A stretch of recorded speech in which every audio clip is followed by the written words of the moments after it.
Friends, I welcome you all. Today we are starting a second lecture of biochemistry series. तो आज हम पढ़ेंगे second topic ionisation of water. तो हम basically हमने पहले लेक्चर में देखा वाटर के बारे में पढ़ा, उसकी प्रॉपर्टीज, उसकी यूनिक प्रॉपर्टीज, हाइड्रोजन बॉन्ड, वो सब हमने देखा। यहाँ हम उसका आयनाइजेशन के बारे में पढ़ते हैं। तो फर्स्ट ऑफ ऑल हम ये जानते हैं आयनाइजेशन होता क्या है। ये जो यहाँ आयनाइजेशन लिखा है ये होता क्या है। कोई भी न्यूट्रल एटम मॉलिक्यूल जिसे हम कन्वर्ट करते हैं किसमें, आयंस में। यहाँ क्या है हमारा, जैसे वाटर है H2O मॉलिक्यूल है, इसे हम किस में कन्वर्ट कर देते हैं, H positive plus OH negative. तो ये किस में डिसोसिएट हो गया, इसके आयंस में। यही आयनाइजेशन कहलाता है। ठीक है, तो हम स्टार्ट करते हैं ionisation of water. The ionisation of water can be described by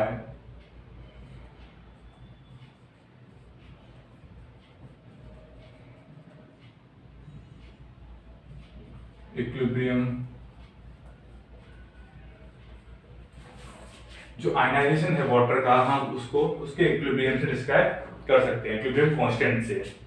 ठीक है, सेकंड पॉइंट, जो वीक एसिड्स होते हैं ना, जो वीक एसिड जब हम वाटर में डिसॉल्व करते हैं पार्शियली डिसॉल्व होते हैं, कंप्लीटली डिसॉल्व नहीं हो पाते हैं। और हमारे स्ट्रॉन्ग एसिड्स होते हैं वो कंप्लीटली डिसॉल्व हो जाते हैं। तो जो बफर का एक्शन वगैरह शो करते हैं ना, वो सारे वीक एसिड्स का काम होता है, सभी वीक एसिड्स का काम होता है। ठीक है, तो कैसे वर्क करते हैं, क्या बफर कैपेसिटी है, वो हम आगे लेक्चर्स में देखेंगे। यहाँ पे इतना समझ लीजिए, जो वीक एसिड्स होते हैं वो कंप्लीटली डिसॉल्व नहीं होते हैं। Sorry, when we dissolve weak acid in water, जब हम वीक एसिड को वाटर में डिसॉल्व करेंगे, it contribute H positive and weak base consume H positive and become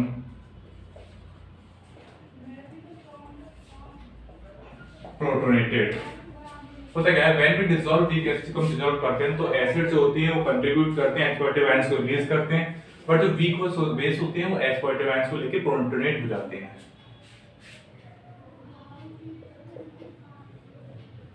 These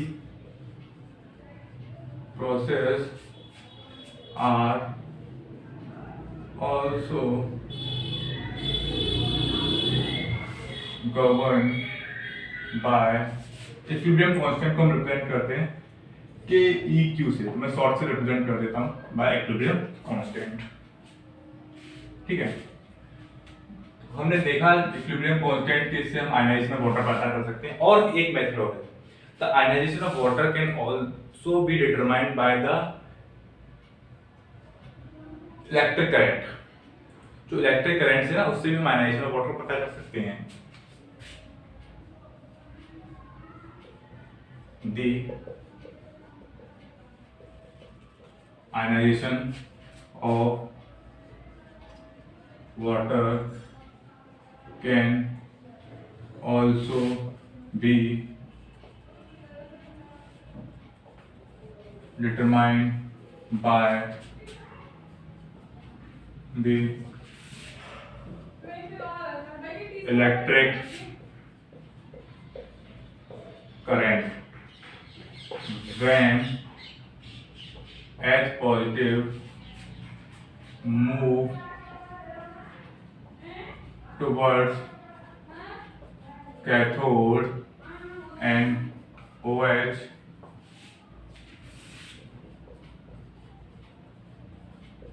towards anode. इससे भी हम पता कर सकते हैं। ठीक है, तो ये हमने कुछ पॉइंट्स देखे, हम देखते हैं एक पॉइंट और देख लेते हैं, क्योंकि बिकॉज आपके अगर क्वेश्चंस आते हैं तो उसमें थोड़ा थ्योरी पार्ट भी आपको लिखना पड़ता है। अगर डायरेक्टली आप डेरिवेशन शो कर देंगे तो आपको उतने अच्छे नंबर नहीं मिल पाते। देन वन पॉइंट और हम एक पॉइंट और देख लेते हैं इसके लिए। Yes, D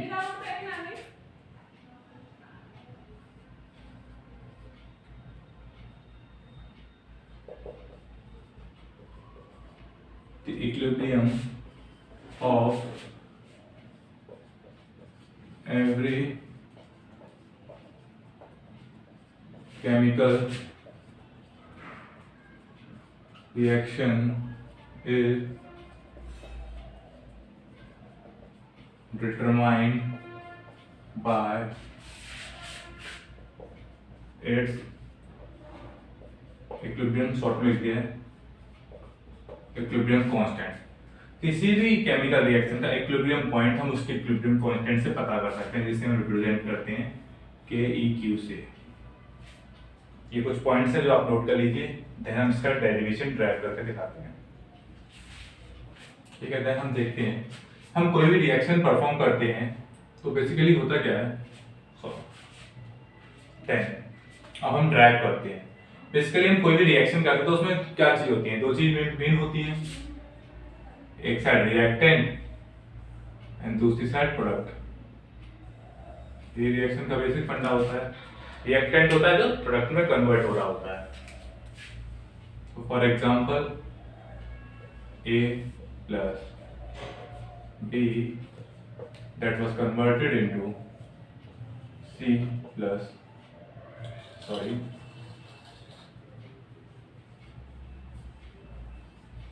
D।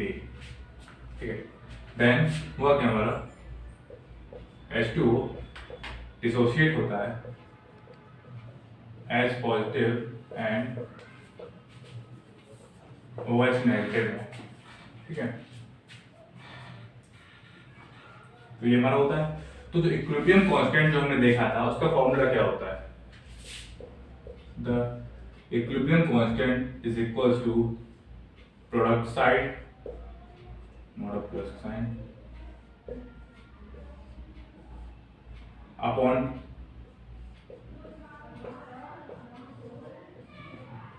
reactant side। ठीक है, तो हम से और क्या लिख सकते हैं, अगर H2O के रेस्पेक्ट में देखें तो हम इसे लिख सकते हैं KEQ is equals to H positive OH negative divided by H2O। ठीक है, यहाँ तक हमने देख लिया कि हमारा इक्विलिब्रियम का बेसिक फॉर्मूला बन गया। ठीक है, देन होता क्या है, in pure water at 25 degree Celsius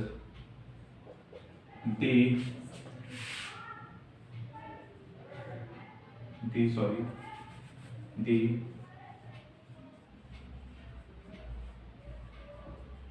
concentration of water is 55.5 मोल। निकालेंगे कैसे हमसे,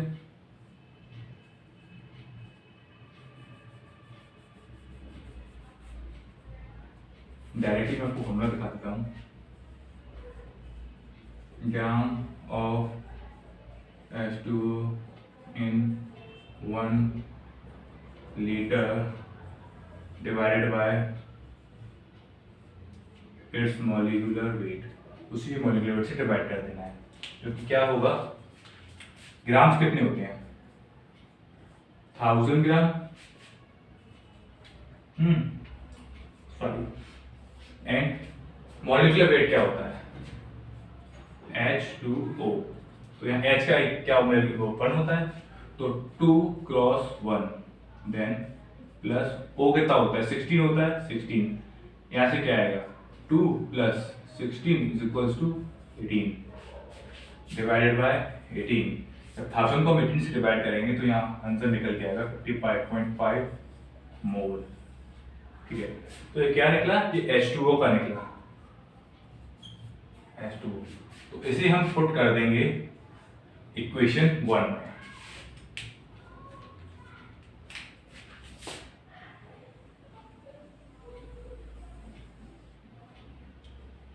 जब हम इसे इक्वेशन 1 में पुट करेंगे तो होगा क्या, equilibrium constant is equals to H positive OH negative upon में 55.5 मोल। ठीक है, इसको हम रीअरेंज करेंगे,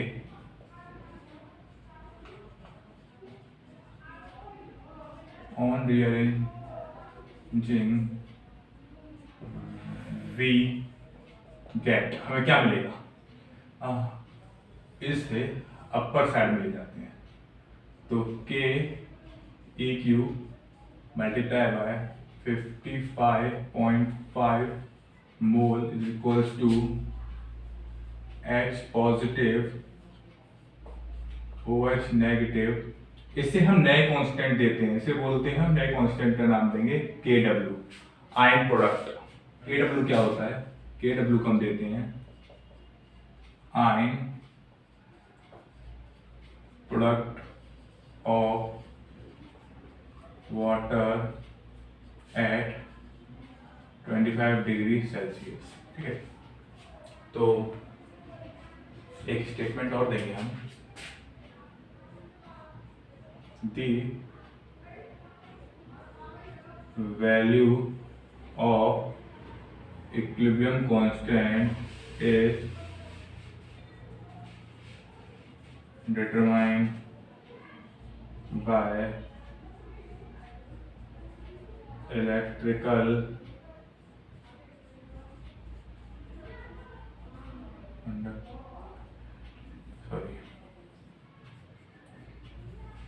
conductivity.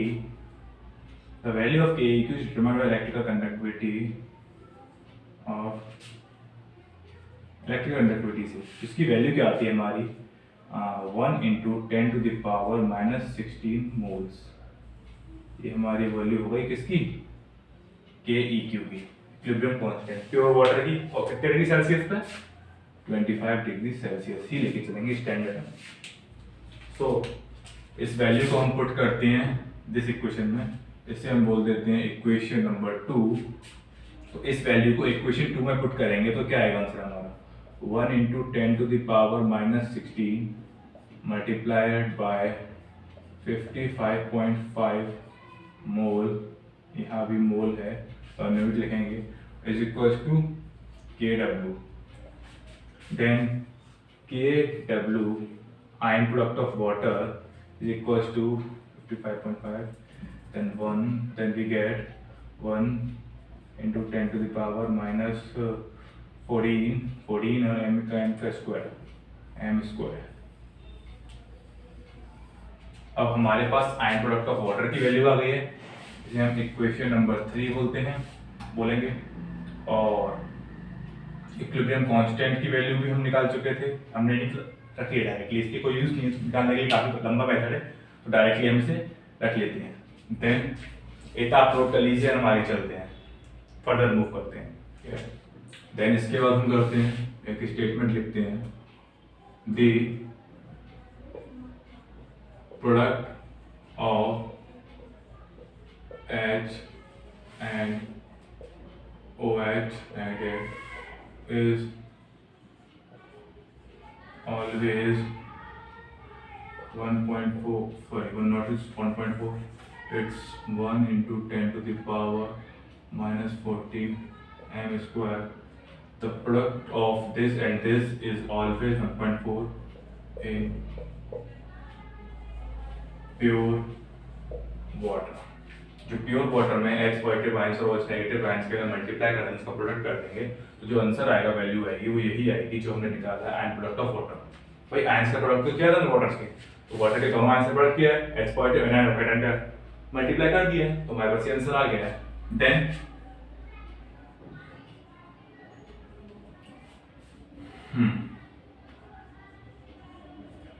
Sorry,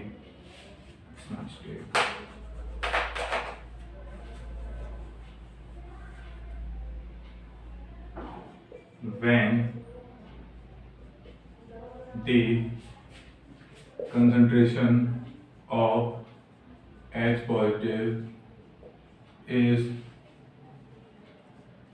equal to OH negative, then it is called neutral. जब H और OH सेम अमाउंट में हो जाते हैं तो उसे न्यूट्रल कंडीशन बोलते हैं। ठीक है, तो हम न्यूट्रल करते हैं, तो इसे प्रूफ करने के लिए हम आगे फर्दर मूव करते हैं, एक न्यूट्रल कंडीशन पे इसकी वैल्यूज क्या आती है। ठीक है, तो इक्वेशन 3 को लेते हैं और फर्दर मूव करते हैं न्यूट्रल कंडीशन के लिए। तो हमारे पास क्या था, KW को हम क्या लिख सकते थे, H पॉजिटिव OH नेगेटिव। लिखते हैं कहाँ से लिखा हमने, ये फ्रॉम इक्वेशन 2। इक्वेशन 2 से इधर निकल के आ रहा था हमारा, तभी तो नहीं निकाला था, फ्रॉम इक्वेशन 2। तो हमने यहाँ क्या किया, दोनों कंसंट्रेशन सेम मान लिया, तो एट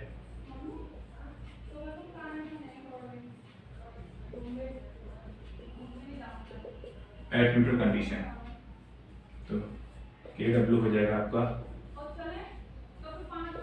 H पॉजिटिव, देन यहाँ भी हम जब दोनों कंसंट्रेशन सेम तो H पॉजिटिव लिख सकते हैं, तो इसे हम लिख सकते हैं KW equal to H positive का स्क्वायर लिख सकते हैं।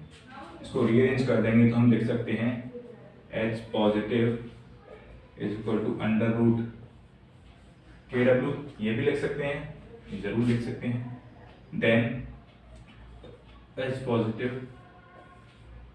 KW की वैल्यू क्या थी, 1×10⁻14 रूट 1 × 10⁻⁻14 मोल स्क्वायर। कहाँ से लिखा हमने ये,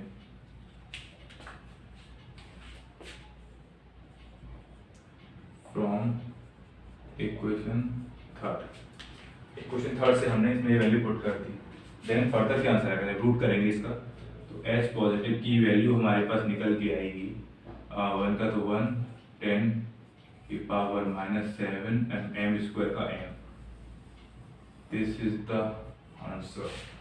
H पॉजिटिव की वैल्यू कंसंट्रेशन क्या है, 1×10⁻⁷। ठीक है, नोट कर लीजिए, देन हम फर्दर मूव करते हैं। देन इसके बाद हम देखते हैं, तो अब इसे कंक्लूड करते हैं, the ion product of water, the ion product of water is constant। ठीक है, तो ion product of constant रहता है। अगला पॉइंट लिखते हैं हम, if the concentration of H positive is greater than 7 mole,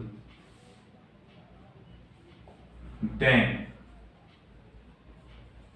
the concentration of OH negative is less than 1×10⁻⁻7 mole, or vice versa। यदि H पॉजिटिव की कंसंट्रेशन 1×10⁻⁷ से ज्यादा है तो OH नेगेटिव कंसंट्रेशन ऑब्वियसली कम हो जाएगी, तभी तो मल्टीप्लाई प्रोडक्ट करने पर उसका आंसर ये आएगा 1×10⁻14 और दोनों का मोल स्क्वायर, या फिर इसका उल्टा भी हो सकता है। ठीक है, तो इससे हम क्या पता कर सकते हैं, बेनिफिट क्या हुआ हमें इसे निकालने का, by the help of KW, or we can say ion product of water, we